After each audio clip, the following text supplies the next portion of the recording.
성경 누가복음 13장 22절부터 30절까지 같이 읽습니다. 예수께서 각 성, 각 촌으로 다니사 가르치시며 예루살렘으로 여행하시더니 혹이 여짜오되 주여 구원을 얻는 자가 적으니까 저희에게 이르시되 좁은 문으로 들어가기를 힘쓰라. 내가 너희에게 이르노니 들어가기를 구하여도 못하는 자가 많으리라. 집주인이 일어나 문을 한 번 닫은 후에 너희가 밖에 서서 문을 두드리며 주여 열어주소서 하면 저가 대답하여 가로되 나는 너희가 어디로서 온 자인지 알지 못하노라 하리니 그때에 너희가 말하되 우리는 주 앞에서 먹고 마셨으며 주는 또한 우리 길에서 가르치셨나이다 하나 저가 너희에게 일러 가로되 나는 너희가 어디로서 왔는지 알지 못하노라. 행악하는 모든 자들아 나를 떠나가라 하리라. 너희가 아브라함과 이삭과 야곱과 모든 선지자는 하나님 나라에 있고 오직 너희는 밖에 쫓겨난 것을 볼 때에 거기서 슬피 울며 이를 갈미 있으리라. 사람들이 동서남북으로부터 와서 하나님의 나라 잔치에 참석하리니 보라 나중된 자로서 먼저 될 자도 있고 먼저 된 자로서 나중 될 자도 있느니라 하시더라. 아멘. 우리 주님의 관심사는 여러 가지가 있었지만 그 여러 가지는 유동적이었고 또한 때에 따라 달라졌지만 결코 변하지 않는 주님의 관심사는 실상은 단 하나였습니다. 그것은 사람들의 구원에 대한 것이었습니다. 그리고 모든 사람들이 구원이 그들의 가장 큰 관심사가 되기를 주님께서는 원하셨습니다. 지금의 사람들은 구원이라는 관심사에서 먹고 사는 문제의 관심사로 마음과 생각과 삶을 돌려 생각하는 경우가 무척이나 많습니다. 그런 이유 중에 하나는 아마 자녀 교육에 있어서 부재나 부족함 때문이 될 수도 있습니다. 현실의 사회는 대학에 간다는 것이 가장 중요한 문제로 대두가 되어져 있기도 하고 또한 아이들에게 공부를 가르치면 공부를 또 많이 시키면 시킬수록 장래가 열려져 간다라고 생각하고 가르치기도 합니다. 그런데 실제로 이 아이들을 가르치고 키울 때에 가장 중요한 것이 있는데 그것은 뭐냐 하면 기술을 익히고 배우게 만드는 것입니다. 지금의 대학 교육을 실상은 시킨다 해도 대학교에서는 기술을 가르치지는 않습니다. 아무리 어떤 대학의 과가 기술을 가르치는 건 보여도 기술을 가르치는 것처럼 보여도 실제로 먹고 사는 기술을 가르치지는 않습니다. 거의 그런 것은 탁상 공론에서 다 멈추고 맙니다.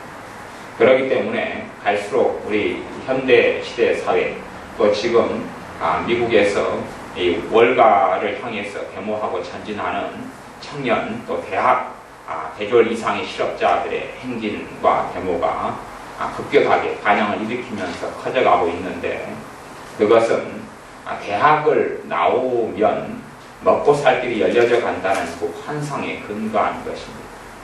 하지만 실제로 성경적으로 이야기한다면 고등학교를 마칠 때까지는 먹고 살 생활 기술을 하나씩 익히게 하는 것이 성경적인 이야기입니다. 성경적인 이야기. 요즘에 들어와서 학교에서 가장 강조되는 것 중에 하나가 중학교, 초등학교, 고등학교, 대학교 때도 그런 검사를 자꾸 진행하고 있는데 그 검사의 이름은 적성검사라는 것입니다. 하지만 적성검사는 굉장한 허구를 가지고 있습니다. 적성검사의 허구 속에 들어가 버리고 만다면 적성을 찾아서 살아야지 행복하다. 적성을 찾아서 그 길을 가지 못하면 불행하다고 착각하는데 그건 어리석은 일입니다. 왜냐하면 과학이 발전하고 시대가 발전함에 따라서 사람이 해야 될 직업의 가짓수는 갈수록 늘어져 가고 그리고 적성검사라는 것이 만들어진 그런 연한도 얼마가 되지 않는데 계속하여 그런 적성검사의 질문지 항목들은 달라져 갈 것이고 어떤 사람이 적성검사 질문지를 만들었고 어떤 회사에서 나온 어떤 심리 학지에서 나온 정성 검사를 선택하느냐에 따라서 그 결과는 확연히 달라질 거기 때문에 그렇습니다. 성경 시대에는 직업이 그렇게 많지가 않았습니다. 그러면 가령 이스라엘 백성을 예로 든다면 하나님께서 그 백성에게는 아브라함 때부터 무슨 일을 하게 하셨냐 하면 양치는 일을 하게 하셨습니다. 목축업을 하게 하셨다 하는 이야기입니다. 목축업을 하게 하셨는데 그들에게서 적성을 따졌다면 전능하신 하나님께서 왜 적성이라는 학문이 현 시대에 도래하고 만들어질 것을 왜 몰랐겠습니까만은 적성을 따지고 찾았다면 너는 목축업에 적당하니까 너는 해라. 너는 컴퓨터에 적당하니까 컴퓨터를 하려면 앞으로 한 5,000년, 2,000년, 아브라함 때가 지금으로부터 약 4,000년 전이기 때문에 너는 4,000년 냉동인간이 되었다가 4,000년 뒤에 다시 풀어줄 테니까 그때 컴퓨터 해라. 너는 전자의 적성이 맞으니까 전자란 어떤 직업 분야가 생기려면 그것도 한 4,000년 흘러야 되니까 그때나 해라. 지금은 너가 할 만한 적성이 없으니까 죽어라. 아니면 미술이라는 것이 이렇게 획기적으로 일어나고 미술가가 지금은 피카소처럼 인정받는 시대가 일부가 되어졌는데 그러한 적성이 될 때는 또 언제가 가능했을 터이며 음악이라는 것이 거의 종교개혁과 더불어서 음악의 시대가 문을 열었는데 그것은 겨우 1500년, AD 1500년 그렇게 따지면 음악이라는 것이 활짝 꽃을 필 때가 도대체 언제이겠느냐 하는 것입니다. 그런 식으로 적성을 따지다 보면 정말 어리석은 허구색에 사람들이 들어갑니다. 그렇기 때문에 적성을 따져서 기술을 배우게 하거나 과를 선택하거나 직업을 선택하는 것은 굉장히 어리석은 일이 되어집니다. 제가 지금 구원에 대한 본문을 가지고 있다가 왜 이런 이야기를 하게 되냐 하면 우리가 실제 현실이 갈수록 어려워져 간다는 암담한 시대 속에 살아가는데 그러한 때일수록 우리가 장래를 위하여 성경적으로 먹고 살 기술을 마련해 놔야 되고 성경적인 것이 무엇인지를 알고 난 다음에 그에 대한 대비가 되어질 때에 어떠한 시대의 상황 속에서도 여유를 가지고 하나님이 주는 복의 문을 열어가면서 살 수 있다 하는 이야기입니다.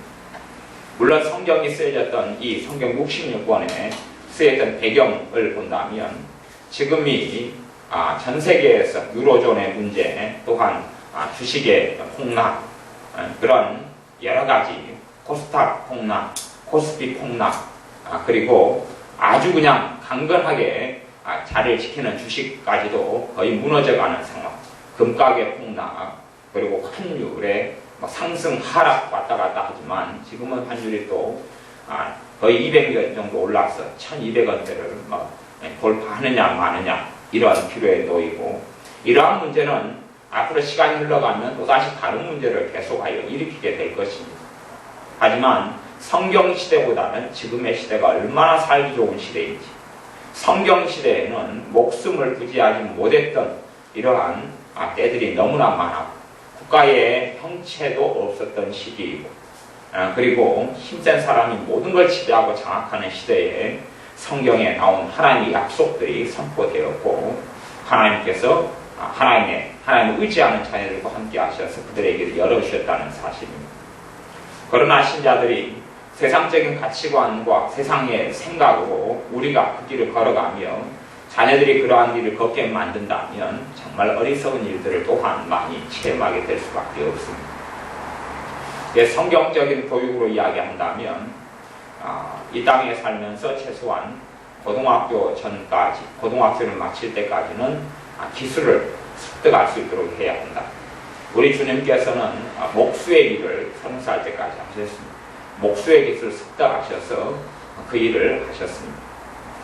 또한 하나님의 사람 사도 바울은 텐트, 천막 만드는 일을 오랫동안 배워서 그 일에 종사했고 또한 복음을 전하는 전도 여행을 다니면서도 텐트를 만드는 일로 생계를 유지하며 하나님을 섬기는 하나님의 일을 했습니다. 그렇기 때문에 성경에 나오는 하나님의 사람들 가운데 직업 능력, 기술을 습득하고 가지지 않은 사람은 거의 없었다 하는 것을 알게 되어져야 합니다. 아모스 같은 사람은 농업과 목축에 있어서 아주 그 일로 먹고 살다가 하나님의 부르심을 받아서 선지자로서 일했던 사람이기도 하고요. 그래서 하나님의 사람들 성경적인 교육은 반드시 기술을 익히게 만든다 하는 것입니다. 그것이 언제요? 고등학교 마칠 때까지는 그렇게 됩니다. 그렇기 때문에 한국 사회가 지향하는 어떤 인문계 고등학교라는 것은 실제로는 성경적인 것하고는 거리가 멀다는 것을 반드시 알아야 됩니다. 인문계 고등학교가 아니라 실업계 고등학교, 기술을 배울 수 있는 공고나 상고나 이러한 전자고등학교, 이런 실업계 고등학교가 성경적이라는 것을 기억하셔야 됩니다.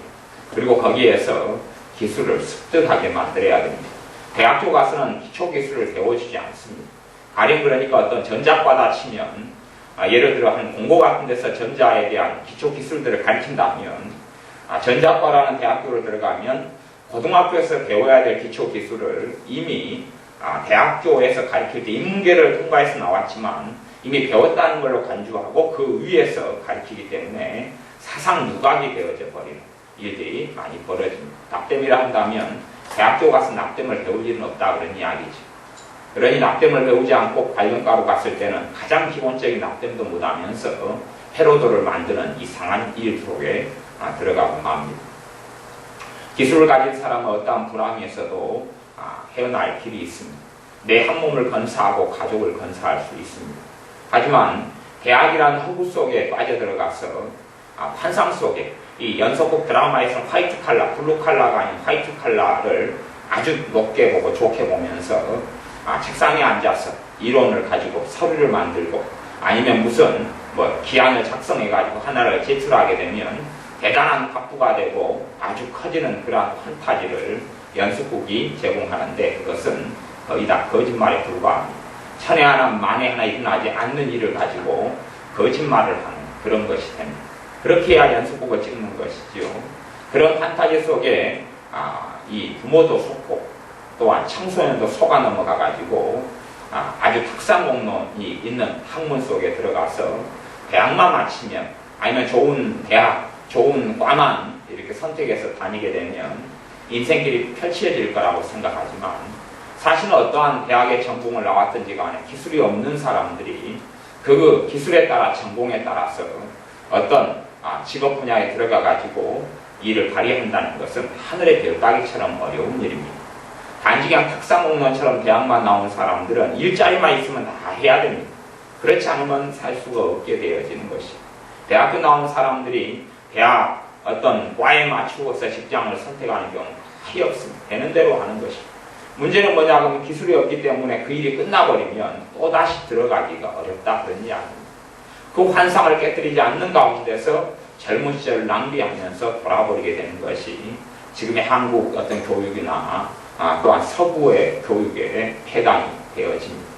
그러므로 진실한 하나님의 사람들이 참으로 하나님 앞에서 신앙생활을 바르게 하며 그 은혜 속에 살려면 현실의 문제의 장벽에서 한 걸음 벗어나서 먹고 사는 생활의 문제가 안정적으로 되어져야 되는 것이 중요한 것이다 볼 수 있습니다.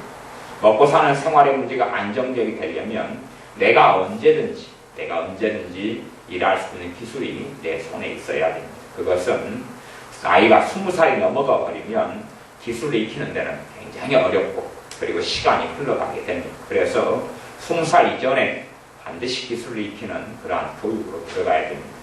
물론 사람들이 인문계 고등학교 따지기 때문에 그런 환상 속에 어리석게 젖어갈 수 있지만 그런 대학교 환상이라는 것은 이제는 깨질 때가 되었습니다.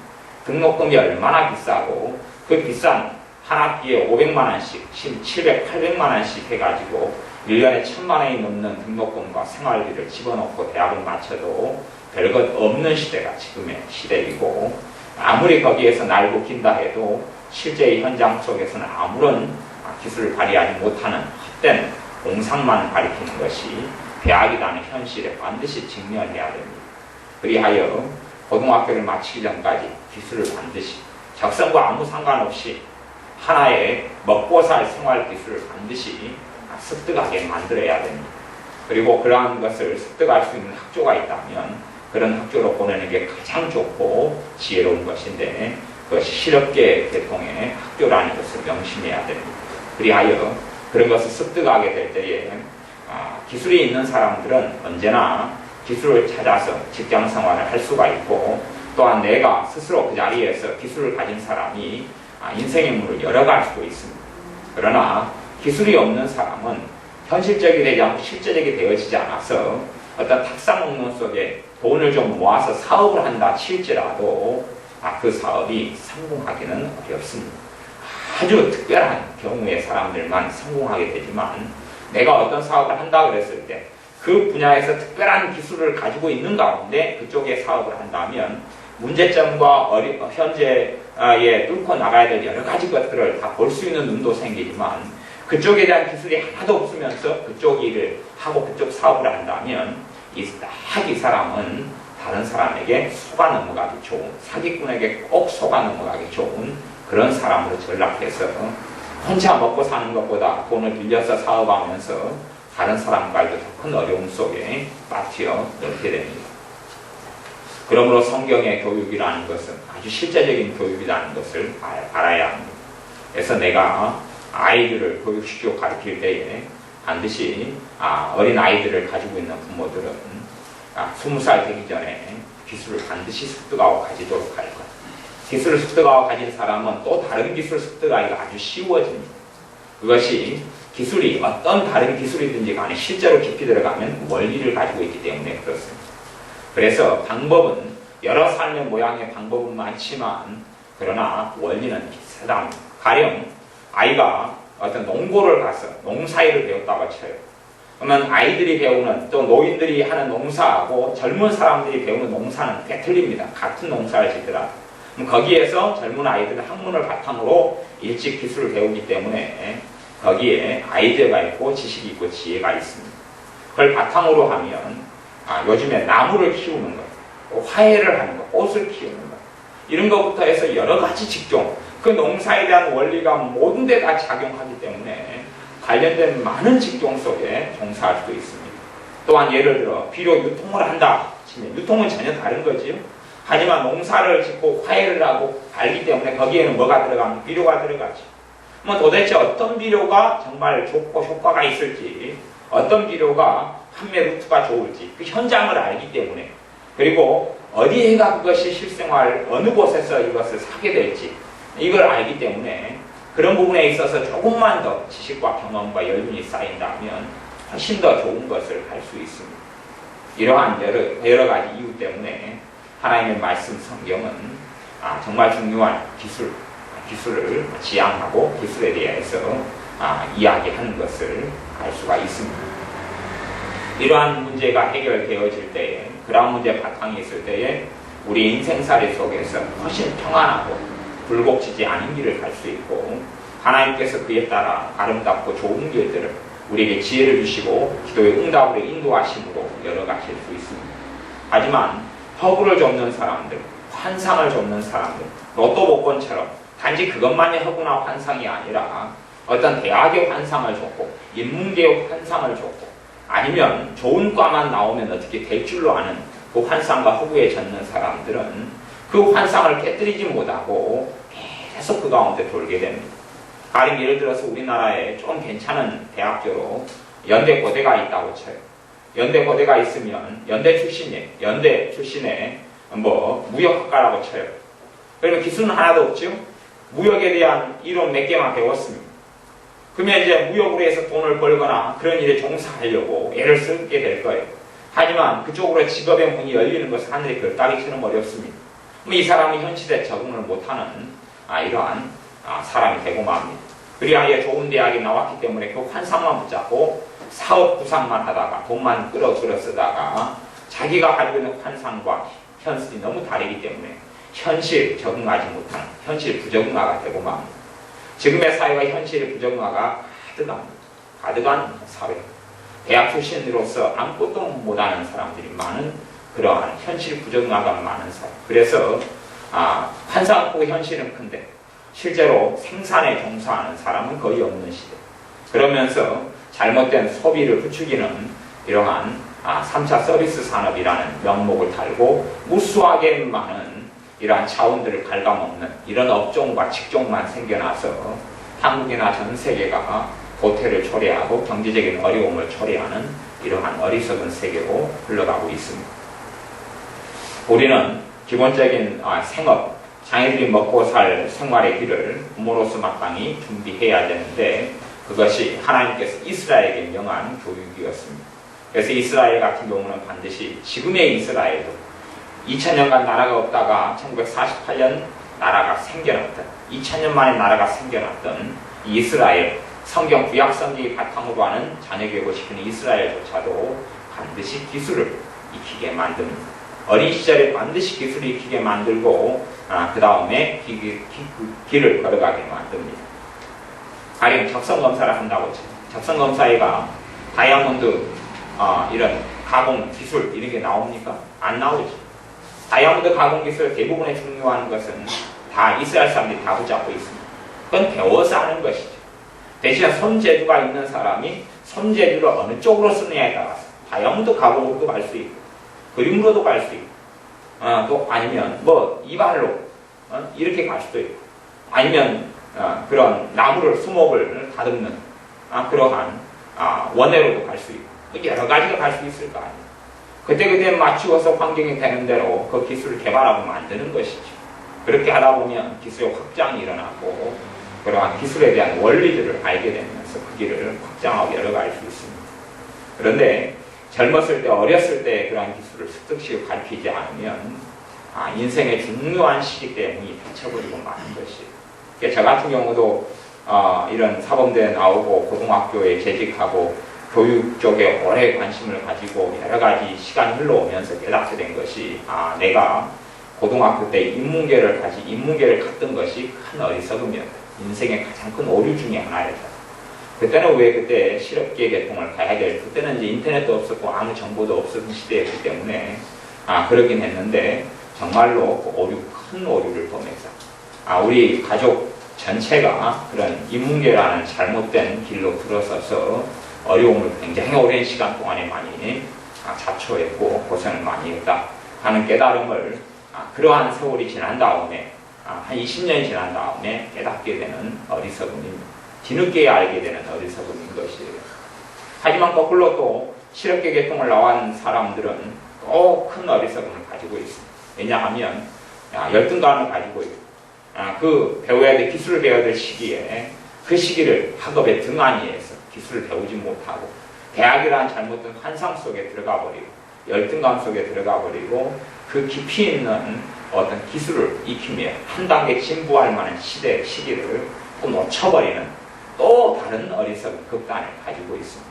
그래서 목표라는 것을 정확히 가진 다음에 그러한 학문의 세계, 또 기술의 세계 속에 들어가야 합니다. 무목적, 방향성도 없는 무방향성을 가지고 학문의 세계, 단지 막연하게 대학이 나를 어떻게 해줄 것이다 하는 어리석은 생각 속에 들어가서는 안 되고 정확하게 어떠한 한 기술이라도 적성 같은 어리석은 것 따질 것 없이 필요로 한 대로 곤란해서 갈수록 기술이 많아져 가겠지만 근본적인 기술들은 그렇게 많지를 않습니다.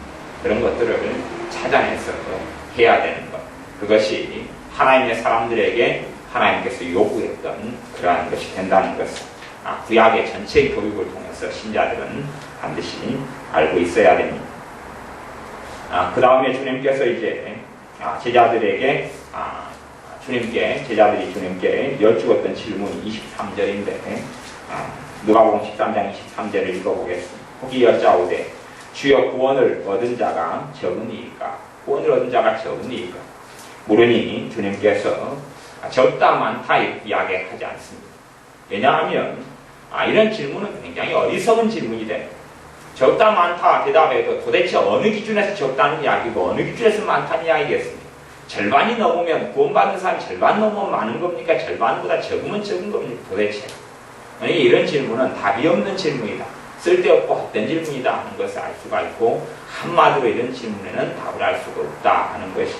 주님께서는 가부로 대답하지 않고 길게 이야기를 하십니다. 24절에 보면 좁은 문으로 들어가기 힘쓰라. 내가 너희에게 말하노니 들어가기를 구하여도 못하는 자가 많으리라. 좁은 문을 통과해서 들어가면 구하여도 들어가지 못하는 자가 많다 그랬으니까 좁은 문을 이야기한다면 이것이 구원의 문 이렇게 표현할 수가 있을지 모르겠습니다. 이엔 비유적인 단어를 사용했기 때문에 정확하게 좁은 문의 정의가 무엇이다 이렇게 설명하기는 좀 어렵습니다. 비유는 비유기 때문에 그렇습니다. 대강 우리가 알아들어야 한다 하는 이야기입니다. 좁은 문에 들어가기를 힘쓰라. 들어가기를 구하여도 못하는 자가 많다. 그 말은 나중에 구원받기를 원하고 소원해도 구원받지 못하고 하나님의 영원한 진노 속에 지옥에 들어가게 된다. 그렇게 살아가는 사람이 많다 하는 것입니다. 집주인이 일어나 문을 한 번 닫은 후에 집주인은 예수 그리스도 주님이시죠. 주님 자신에 대한 이야기입니다. 자신이 일어나서 문을 한 번 닫은 후에는 너희가 밖에 서서 문을 두드리며 주여 열어주소서 하면 저가 대답하여 가로되 나는 너희가 어디로서 온 자인지 알지 못하노라 하리니. 지금 제자들을 포함해서 하는 이야기이기 때문에 너희라는 단어를 쓰는 것입니다. 제자들을 포함해서 집주인이 한 번 닫아버리고 그 후에 그 전에 집주인이 닫기 전에 지금 좁은 문으로 들어와 가지고 있는 사람들은 모르겠는데 밖에 구경만 하다가 있는 사람들 그 기회를 놓쳐서 열어달라 해도 주님께서 모른다 하고 다시는 열어주지 않는다 하는 이야기입니다. 이러한 말씀을 정확히 알고 주님의 구원에 대해서 알고 있어야 됩니다. 요즘은 원체 종교 다원주의가 횡행하고 많아지기 때문에 하나님께서 구원의 문을 여기저기 열어놓았다 하는 가르침들이 점점 많아지고 있습니다. 그래서 어떤 비유는 그런 비유도 있습니다. 산이 있는데 산으로 올라가는 길은 여러 가지다. 꼭대기 올라가면 똑같다. 불교를 통해서 올라가는 길이 있고 이슬람교를 통해 올라가는 길이 있고 천주교를 통해 올라가는 길이 있고 기독교를 통해 올라가는 길이 있다. 이런 종교 다원주의적인 가르침을 WCC의 어떤 사람들이나 NCCK의 어떤 사람들이나 또한 또 심지어 교황이라 할지라 이런 가르침들을 종종 사용하는 것을 봅니다. 하지만 이것은 전혀 그 비유가 적당하지 않는 것이다. 그렇게 말할 수 있습니다. 좁은 문은 오직 한 문, 예수 그리스도밖에 없습니다. 나는 양의 문이라 주님께서 말씀한 대로 주님 외에는 문이 없고 길이 없습니다. 나는 곧 길이요 진리요 생명이니 나로 말미암지 않고는 아버지께로 올 자가 없느니라. 우리는 끊임없이 경제 문제에 이제는 부딪히게 됩니다. 1990년의 시대는 얼마나 좋은 시대였습니까? 1980년대 중후반의 시대는 참 좋은 시대였습니다. 단지 용접 기술 하나만 가지고 있어도 1990년 이런 때는 한 달에 얼마를 벌었어요. 그때 물가가 굉장히 쌌을 시대에 500만 원 일도 아니게 벌었고 어떤 달은 누구 이야기 들어보니까 1000만 원도 벌었다고. 이게 어마어마하게 돈을 거머쥐는 시대. 근데 1년이면 용접 하나만 해도 1억을 벌고 막 이런 시대. 그런 시대가 다 지나가 버리고 말았다 그런 이야기입니다. 이게 그런 사람들의 간증 아닌 간증, 직업 경험담을 들을 때에 그렇게 묻고 싶은 질문은 그렇게 많은 돈을 그때 버셔서 뭐 하셨습니까? 라고 묻고 싶은 질문이 지금은 있습니다만은 물어보면 그 사람들이 얼굴이 붉어질 테니까 나하고 사이가 안 좋아지고 싶냐? 라고 물을 테니까 차마 묻지 못하겠습니다. 근데 그렇게 우리도 좁은 시대가 있었는데 그 시대가 흘러가고 있습니다. 그러나 아무리 어려운 시대가 다가와도 성경 시대보다 훨씬 좋다는 사실은 기억하셔야 됩니다. 물론 요한계시록에는 대환란 들어가는 시대를 제외하고는 아무리 어려운 시대가 와도 성경 시대만큼 하겠느냐 하는 것을 기억해야 됩니다. 또한 이 경제적인 문제가 우리의 관심을 끊임없이 먹고 사는 문제로 자꾸만 돌립니다. 그래서 우리가 먹고 사는 문제로 그 문제에 너무 깊이 관여하게 되면 우리의 영혼의 문제에 있어서 등한히 때문에 제가 성경적인 교육에 대해서 이야기를 하는 것입니다. 먹고 사는 문제를 반절 이상은 해결을 해야지.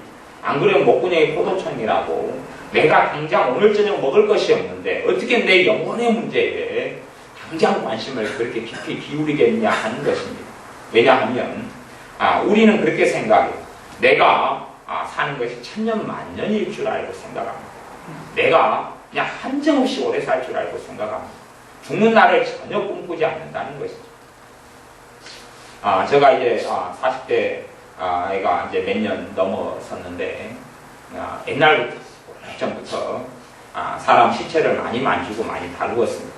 사람 죽을 때 되면은 시체를 많이 염도하고 닦기도 하고, 어쩔 때는 이제 외할머니 돌아가신 외할머니 시체를 다 닦고 염하고, 심지어는 뭐 제 사촌 형이 자살해 죽으니까 그 시체 다 닦고 다 그렇게 관여하고, 뭐 그렇게 사람 죽는 데는 참 많이, 뭐 우리 교회에서 돌아가신 오선아 집사님 같은 경우도 다 시체 닦고 염하고, 집에서 장례식 다 우리 교회에서 다 음식 필요가 다 했으니까요. 이게 사람 시체는 항상 접하고 항상 보고, 또 목사로서 장례식에 많이 참석해야 가는 곳마다 다른 사람들이 입관 같은 데 참여하지 않지만 저는 항상 입관에 참여했어요.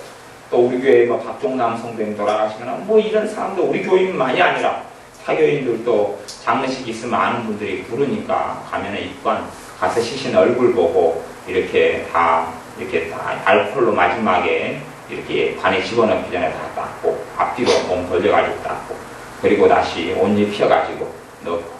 그런데 그런 사람들이 때로는 뭐 젊은 사람부터 나이 든 사람까지 헐거려 있는데, 그 중에 아무라도 돌아가시기 전에 내가 곧 죽을 것이다 이런 사람이 거의 없었다는 사실입니다. 그래도 나는 천년만년 오래 살겠거냐 하지만 다 돌아가셨어. 다 죽었다는 이야기입니다.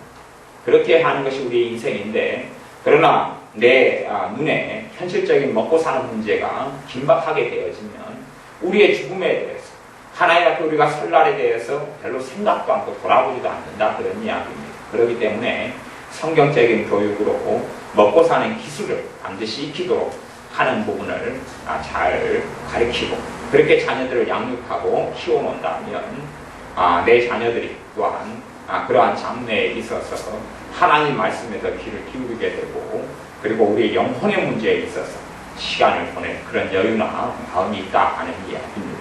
우리 주님께서는 지금보다 훨씬 어렵게 살았던 시대에 살았던 주님의 제자들이나 또한 다른 사람들에게 너희의 영혼의 문제가 가장 중요하다고 말씀하고 있는 것입니다. 너희가 세상의 염려나 죄나 이런 일들에 빠져가지고 있게 될 때, 그리고 우리의 영혼에 대해서 관심을 기울이지 않고 있다가 집주인이신 주님께서 일어나셔서 한번 닫은 후에 그때야 아차차 열어주소서, 주여 열어주소서, 그렇게 해봐야 그때는 이미 늦었다 하는 것입니다. 그런 늦게 되는 때가 이제는 점점점 도래해져 오고 가까워져 오고 있습니다. 그러니 우리의 삶 속에 주님께서 말씀하신 대로 13장 24절에 좁은 문으로 들어가기 힘쓰라. 이것이 우리가 가져야 될 하나님의 말씀이 됩니다. 좁은 문으로 들어가기 힘쓰라. 좁은 문으로 들어가기 힘쓰라. 좁은 문이 예수 그리스도고 예수 그리스도께 들어가기 힘쓰라. 또 이렇게 또 해석한다면 좀 어렵고 난해한 해석이 될 것입니다. 다시 이야기하면 하나님을 경외하기를 힘쓰라 이렇게 표현하면 좀 더 이제 성경적으로 이해하기가 쉽게 되어질 것입니다. 주님을 사랑하기를 힘쓰라 이렇게 표현해도 맞는 이야기로 이렇게 볼 수 있을 것입니다. 이것이 우리의 믿음을 계속하여 유지하는 것입니다. 좁은 문으로 들어가기 힘쓰라를 잘못 해석해서 구원받기를 힘쓰라 이렇게 해석한다면 이건 또 잘못된 해석이 되어집니다. 왜냐하면 구원은 예수님을 영접하고 예수님께서 나의 위해 십자가에 죽으신 것을 믿고 내가 내 죄를 깨닫고 예수님께 돌아오면서 받는 것이 구원이기 때문에 그렇습니다. 그래서 우리의 행동을 다 바르게 고치고 생각과 삶이 다 고쳐진 다음에 구원받는 것은 구원이 아닙니다. 그건 행위 구원이라는 것이고 믿음으로 얻는 구원이 아닙니다. 그러나 진실하게 주님을 믿고 안 다음에 구원받은 신자가 이제는 진실한 믿음 때문에 생각이 바뀌어져 가고 어떤 사람은 빠르게 어떤 사람은 느리게지만 그리고 행동이 바뀌어져 가고 주님을 점점점 사랑해져 가고 이것이 진짜 구원받은 하나님의 자녀가 나아갈 길이 되어집니다. 물론 이제 그 중에서 전혀 예수를 믿지만 전혀 변화되지 않는 두 종류의 사람이 있습니다. 변화되지 않는 것처럼 보이는 두 종류의 사람이 있습니다. 교회는 다니는데 이것을 우리가 겉으로는 이제 믿는다 이렇게 보이는 것이죠. 성경에서 믿는다하고 다르게 일상 용어에서 쓰는 믿는 자로 이야기할 때 교회는 다니는데 이제 전혀 생각도 안 변하고 삶도 안 변하고 행동도 안 변하는 사람이 두 종류가 있습니다. 두 종류를 이야기한다면 첫 번째 종류는 그 신자 안 믿는 사람이 있어요. 예수를 믿는 것처럼 예배당에 다니고 기도도 하는 것처럼 보이는데 안 믿는 사람이 있습니다. 아직은 안 믿고 아직은 그 사람을 구도자 이렇게 말할 수 있습니다. 구도자. 정말로 구원을 찾는 사람, 주님을 찾는 사람, 이런 사람, 구도자의 관계에 있는 사람이 한 정도가 있고, 두 번째 사람은 영적으로 어린아이, 이걸 영적인 미숙한 사람 이렇게 표현할 수 있습니다. 아직 영적으로 어린아이, 사람도 이제 갓 태어난 어린아이는 사람이긴 사람이지만 동물보다 나을 것이 없지요. 동물은 태어난 지 얼마가 지나면 며칠 지나도 걸어다니기 시작해요. 그리고 며칠 지난 다음에는 이제는 이 동물의 본능이 아주 강해서 돌아다니기도 하고 기능도 합니다. 그러나 사람은 태어나니 며칠 된다 해서 돌아다니지도 못하고 기어다니지도 못하고 아무것도 못합니다. 그런 세월을 오래 보내야겠지요. 영적으로도 시간이 지나면서 성장해가고 사람이 갓난아이가 어린아이가 되고 어린아이가 청소년이 되고 청소년이 청년이 되고 청년이 장년이 돼야 하는 것처럼 신앙적으로도 예수님을 안 다음에 점점 자라가서 생각과 삶이 변하고 마음이 변하고 말이 변화해야 되는데 아직 어린아이 상태로 오래 머물든지 또한 머물러 있는 경우든지 이런 사람이 있습니다. 그런데 그런 사람은 겉으로 보기에는 안 믿는 사람하고 별로 차이점이 없게 보입니다. 그런 부분에 있어서 우리가 내가 정말로 주님 안에 신자인지 하는 질문을 반드시 던져야 됩니다.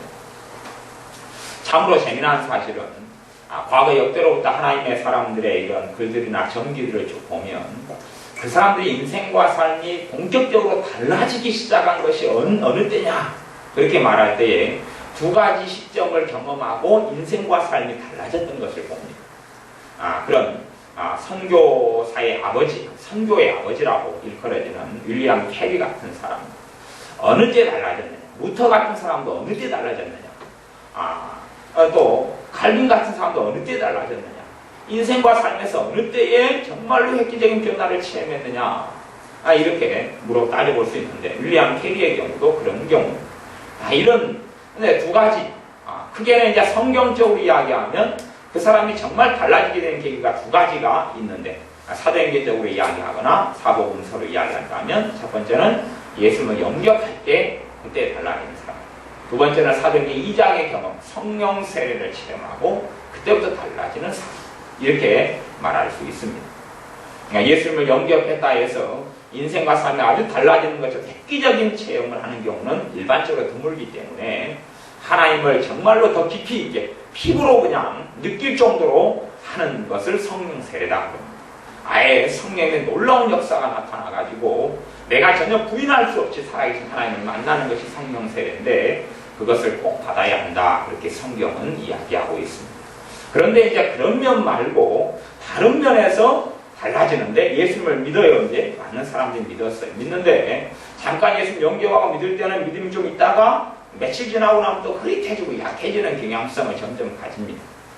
그런데 그런 사람들의 인생에 있어서 굉장한 변화를 그 다음부터 체험하는 획기적인 변화의 계기가 되는 일들이 있는데 공통적으로 많은 경우 공통적으로 제가 이야기하는 이런 사람들은 아주 역사의 한 획을 그은 사람들인데 공통적으로 했던 고민들이 있습니다. 어떤 고민들이냐 하면 처음에 예수님을 믿고 영접했는데 시간이 흘러가면서 정말 내가 천국 갈 수 있을까 하는 고민들을 대부분 했던 것을 봅니다. 내가 구원받을까? 나는 하나님의 자녀일까? 하는 고민들을 하는 것입니다. 그 고민들을 공통적으로 많은 세월 동안 했던 사람들이 있었습니다. 내가 정말 천국에 갈까? 지금 죽어도 내가 천국에 갈 수 있을까? 내가 방금 예수님 영접했다면 그 확신이 있는데 그 상태에서 이제 신앙생활을 몇 년 동안 계속 해나가지요. 한 해든 두 해든 세 해든 이렇게 해나갑니다.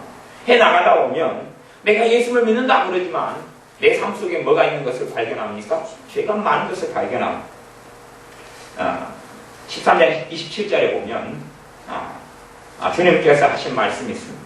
제가 너희에게 일러 가로되 이제 집주인이 그렇게 이야기한다는 이야기죠. 나는 너희가 어디로서 왔는지 알지 못한다. 우리는 주님을 압니다. 그러니 좀 열어주십시오. 우리가 주님 앞에서 먹기도 하고 마시기도 하고 또한 주님의 말씀을 듣고도 살았습니다. 열어주소서. 주님께서 나는 너희를 모른다. 행악하는 모든 자들아 나를 떠나가라. 행악하는 죄를 지금 짓고 살아가는 모든 자들아 나를 떠나가라. 이렇게 이제 주님이 말씀하셨다 그래요. 자, 이런 말씀들을 듣고 나면 행악하는 사람들은 떠나가라 했으니까 죄 짓고 살아가는 사람들 구원 못 받는다. 이런 식의 극단적인 해석들을 하는 사람들이 종종 있습니다. 이 또한 이런 관련된 구절들이 성경에 많이 있기 때문에 음행하는 자들이나 우상 숭배자들이나 거짓말하는 자들이나 성 밖에 있으리라 이런 말씀이 성경에 반복적으로 많이 나오고 그래도 관련해서 설교나 말씀을 많이 전하였습니다. 그런 것들 때문에 이 예수를 영접하고 믿은 다음에 성경도 좀 봐요. 믿을 때는 너무 기쁘고 감사하고 좋았는데 그리고 살다 보니까 자기 행동이 잘못된 것도 많고 못한 것도 많고 문제 있는 것도 많은 것을 보고 난 다음에 이제 느끼게 되는 고민점이 그것인 거예요. 내가 과연 구원받을까? 자기 입에서도 아직 욕도 나오고 또 분노하고 부부싸움하고 또 싸우고 다투고 시기하고 질투하고 욕심 부리고 또 환경상에서 우상 숭배하고 제사지는 일도 또 생겨나면서 막 별의별 일 다 했잖아 인생 살다가. 그러다가 보니까 공통적으로 했던 질문이 그런 거예요. 내가 지금 구원받을 수 있을까? 내가 구원받을 수 있는 사람인가? 이러한 인생에 있어서 질문에 직면하고 그리고 고민을 하게 됩니다. 어떤 사람은 다른 믿음에 앞서간 믿음의 선배로 인하여 조언을 받으면서 이 구원의 확신을 다시금 가지게 됩니다. 어떤 사람은 신앙 서적을 통해서 구원의 확신을 가지게 돼요. 내가 정말 이렇게 부족하지만 내가 죄가 많지만 내가 구원받는다 하는 구원의 확신을 깨닫게 돼요. 그래서 대부분의 구원의 확신이라는 것을 깨닫게 되면서부터 그런 다음부터 인생에 변화가 일어나는 것을 확인하게 됩니다. 그때 내가 하나님의 자녀구나 하는 깨달음이 온 다음에 하고 내가 흠이 있고 내 삶 속에 어리석음과 죄들이 많은데도 예수님께서 나를 위해서 죽으셨고 내가 지금 천국에 가는구나 하는 구원의 확신을 정말 깊이 있게 깨달은 다음에 그 다음에 인생에 아주 큰 전환점을 맞이하게 되는 것을 봅니다. 그렇기 때문에 아마 그런 이유 때문인지 몰라도 일반적으로 교회에서 이렇게 시행하는 1:1 성경 공부, 물론 우리 교회는 안 합니다만 큰 교회에서는 한 5주에 걸쳐 성경 공부를 하게 되는데 그때에 잠깐 가르치는 것 중에 하나가 구원의 확신이라는 것이 있습니다. 사실 구원의 확신으로 잠깐 가르치는 것이 큰 도움을 저는 개인적으로 주지는 못한다고 생각합니다. 왜냐하면 내가 구원받을 수 있을까? 라는 고민들은 다 좀 해보았으면 하는 고민이기 때문에 그렇습니다. 아주 쉬운 길을 알려주기보다는 그리고 쉬운 길을 아주 지식적으로 충족시키기보다는 다 신자들이 성경을 읽으면서 내가 과연 이렇게 부족한데도 구원받을 수 있을까 하는 진지한 고민을 신자들은 한 번쯤은 반드시 해봤으면 하는 바람이 있습니다. 그리고 그 다음에 과연 내가 어떻게 구원받을 수 있을까? 내가 어떠한 선행 때문에 구원받을 수 있을까? 내게 도대체 어떠한 의로움이 있건데 구원받을 수 있을까? 하는 진지한 질문 가운데 내가 구원받을 수 있는 것은 나의 행동이 아니라 예수님의 십자가의 죽음이시구나. 예수님의 십자가 때문에 예수님의 구원, 나를 위해 죽으심 때문에 내가 구원받을 수 있구나 하는 답을 다들 얻어야 할 줄로 믿습니다. 그 다음에서야 그 구원의 확신, 말씀으로 인한 예수 그리스도로 인한 구원의 확신을 얻은 다음에 그 다음에 중요한 인생의 차이점이 여러 가지가 생겨나게 되었는데 그 중에 하나는 그 다음에 하나님의 사랑을 삶 속에 체험해 가기 시작하는 것입니다. 기도의 응답이 깊이 있게 나타나기 시작하는 것입니다. 우리가 하나님의 자녀지만 내 안에 내가 하나님의 자녀라는 자각이 약하고 주님께서 날 위해 죽으셨다는 것, 개인적으로 날 사랑하신다는 이 믿음의 출처는 구원의 확신이라는 것입니다. 근데 그런 것이 약한 사람은 기도 응답도 드물거나 적은 경우들이 많이 있습니다. 또 내가 좀 잘못하고 문제가 많으면 나는 지옥으로 가고 내가 잘하고 착하게 살면 천국으로 간다는 그러한 복음이 아니라 잘못된 이러한 행위 구원이라 다른 복음이라는 것을 만들어내는 경향도 많습니다. 그래서 생각하는 모든 자들아 나를 떠나가라 하는 이런 말씀도 잘못 해석되어지면 행위가 바르지 않으면 구원받지 못한다. 이러한 잘못된 신학사상을 보충해내는 경우들을 자주 종종 만나게 됩니다. 28절은 아브라함이나 이삭과 야곱과 모든 선지자들은 하나님 나라에 있다라고 주님 말씀했는데 천국에 있다는 것이죠. 아브라함도 부족함과 흠과 잘못이 많았고 이삭도 부족함과 흠과 잘못이 많아서 이삭의 잘못된 이 자식 편애 때문에 두 자식이 원수가 돼가지고 평생 살았던 것을 우리는 알 수가 있습니다. 또한 야곱 같은 경우도 정말로 잘못된 자녀 교육, 잘못된 가정의 어버이로서 잘못된 리더, 이것 때문에 얼마나 야곱의 가정 속에 싸움과 다툼과 원한과 분노와 또 자식 편애 때문에 얼마나 형제간의 관계가 심각했냐 하면 형들이 동생을 죽여버리려고 모의하고 했을 정도니까 얼마나 야곱의 잘못이 많았던가를 생각해 보아야 됩니다. 그러나 야곱은 그럼에도 천국에 있다라고 이야기하는 것입니다. 그래서 여기서 말하는 행악은 아마 어떤 식으로 해석할 때 가장 문제가 없냐 하면 연약함에서 인한 죄가 아니라, 이게 죄는 제가 크게 두 가지 죄의 양상이 있다고 그랬죠. 연약함으로 인해서 짓는 죄하고 그 다음에 악의적이고 고의적인 죄가 있다. 그래서 악의적이고 고의적인 죄. 이게 악의적이고 고의적인 죄라고 제가 정의하지만 참 해석하기 어려운 난점도 있어요. 그 중에서 악의적이고 고의적이다 그 말은 내가 신자로서 악의적이고 고의적이다 그럴 때는 저는 그렇게 봅니다. 예를 들어서 예를 든다면 사기꾼. 내가 저 사람의 돈을 등쳐먹기 위해서 저 사람의 돈 1,000만 원 아니면 5,000만 원 1억을 도둑질해 먹으려고 저 사람한테 거짓말을 해요. 거짓말을 해가지고 도둑질을 먹는 것. 이런 것이 이제 악의적이고 고의적인 죄다. 그렇게 말하는 것이. 악의적이고 고의적이고. 내가 어떤 것을 얻기 위해서 그 어떤 내가 이득을 얻기 위해서 내가 거짓말을 사용해서 사람을 그 사람의 것을 빼앗아내는 그런 일들, 그런 악의적이고 고의적인 일들을 믿는 신자라고 하면서 계속 행하고 살아가는 사람들, 그런 사람들 행악하는 사람이다. 그렇게 말할 수 있는데 말의 표현은 그렇게 할 수 있지만 정말 어떤 일이 성경 여기에서 이야기하는 행악하는 것인지 어떤 일이 그렇지 않은 일인지 이렇게 정확하게 우리는 구별하고 말할 수는 없습니다. 심지어는 이제 이 행악이라는 것이 믿는 신자가 이 행악, 성경에서 말하는 이 행악하는 삶을 계속 살다 보면 구원에서 떨어지는 경우도 있다는 것을 우리는 생각해야 됩니다. 가령 데마 같은 사람은 하나님의 사람으로서 하나님을 열심히 했지만 그러다가 결국 주님을 버리고 떠나갔습니다. 주님을 버리고 떠나갔으니 그의 구원도 다 취소되고 없어지는 것이 됐습니다. 그런 의미에서 또한 다른 종류의 행악도 있다는 것을 알 수가 있습니다. 우리의 삶 속에 가장 중요한 문제, 가장 중요한 감사, 가장 중요한 우리의 관심사는 구원의 문제가 첫째는 반드시 돼야 됩니다. 내 가족, 내 형제가 경제적으로 어려울 때 돕는 것은 너무나 중요하고 귀한 일입니다. 도울 힘이 있다면 힘써 도와야 합니다만은, 그러나 그 이상으로 더 중요한 문제는 내 가족의 구원 문제, 내 자식의 구원 문제, 내 형제의 구원 문제. 그가 과연 전능하신 하나님께 섰을 때에 어떻게 말할 것이냐. 그가 살아왔던 삶에 대해서 하나님께 책임을 물으신다면 그에 대해서 그가 과연 누구를 그의 중보자로 세울 수 있느냐 하는 질문에 그들이 대답해야 한다는 것을 우리가 기억하고, 어떤 사람의 문제든지 구원 문제 이상 중요한 기억하고, 또 우리의 인생에 있어서 구원 문제가 해결되어서 내가 하나님의 자녀임을 깨닫고 알고, 그리고 내가 하나님의 구원받은 자녀로서 살아간다는 것을 안다면 어느 위험이나 어려움이나 경제적인 혼란 속에서도 평안할 수 있고, 또한 믿음으로 하나님의 보좌 앞에 담대히 나아가서 도움을 받을 수 있다는 사실을 깨닫고 알게 될 것입니다. 기도하겠습니다. 아버지 하나님, 우리의 삶 속에 여러 가지 먹고 사는 문제나 현실적인 문제들이 많이 직면하고 있습니다. 그러나 우리가 하나님 앞에서 매일매일 살아가는 신앙의 문제, 또한 영혼의 문제, 구원의 문제가 가장 중요하다는 것을 우리에게 항상 깨우쳐 주시고 깨닫게 하여 주시기를 원합니다.